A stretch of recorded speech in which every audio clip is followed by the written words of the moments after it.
Gordon was cross. "Why should Henry have a new shape?" he grumbled. "A shape good enough for me is good enough for him. He goes gallivanting off, leaving us to do his work, and comes back saying how happy he feels. It's disgraceful.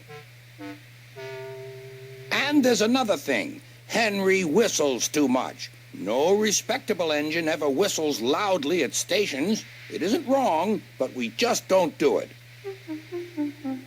Poor Henry didn't feel happy anymore. "Never mind," whispered Percy. "I'm glad you're home again. I like your whistling." "Goodbye, Henry," called Gordon. "We're glad to have you with us again, but remember what I said." Later, Henry stopped at Edward's station. "Hello, Henry," said Edward. "You look splendid. I was pleased to hear your happy whistle yesterday." "Thank you, Edward," smiled Henry. "Shh! Can you hear something?" "It sounds like Gordon," said Edward, "and it ought to be Gordon. But Gordon never whistled like that." It was Gordon. He came rushing down the hill at a tremendous rate. He didn't look at Henry, and he didn't look at Edward. He screamed straight through the station and disappeared. "Well," said Edward. "It isn't wrong," chuckled Henry, "but we just don't do it." And he told Edward what Gordon had said.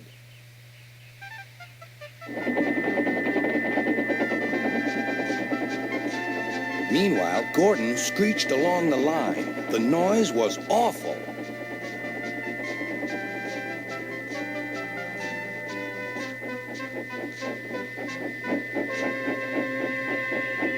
At the station, everyone covered their ears. Sir Topham Hatt covered his ears, too. "Take him away," he bellowed, "and stop that noise." Gordon puffed sadly away, but he wouldn't stop whistling until two fitters climbed up and knocked his whistle valve in place. That night, Gordon slunk into the shed. He was glad it was empty. "It isn't wrong," murmured Henry to no one in particular, "but we just don't do it." No one mentioned whistles. Next morning, Henry was enjoying himself enormously. "I feel so well, I feel so well," he sang. "Trickety-trock, trickety-trock," hummed his coaches. Then he saw some boys on a bridge. "Beep, beep, hello," he whistled. "Oh," he called. The boys didn't wave and take his number. They thought it fun to drop stones on him instead. "They've broken our glass! They've broken our glass!" cried the coaches. The passengers weren't hurt, but they were cross. "Call the police." "No," said the driver. "Leave it to Henry and me." "What will you do?" they asked. "Can you keep a secret?" "Yes, yes." "Well then," said the driver, "Henry is going to sneeze at those boys."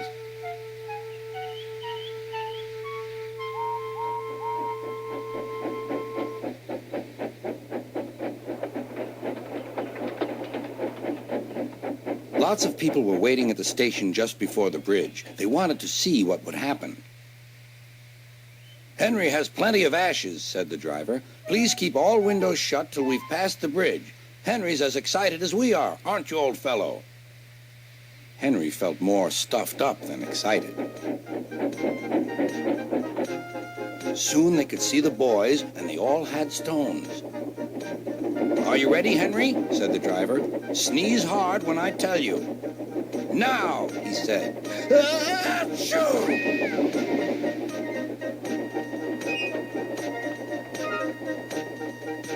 "Well done, Henry," laughed his driver.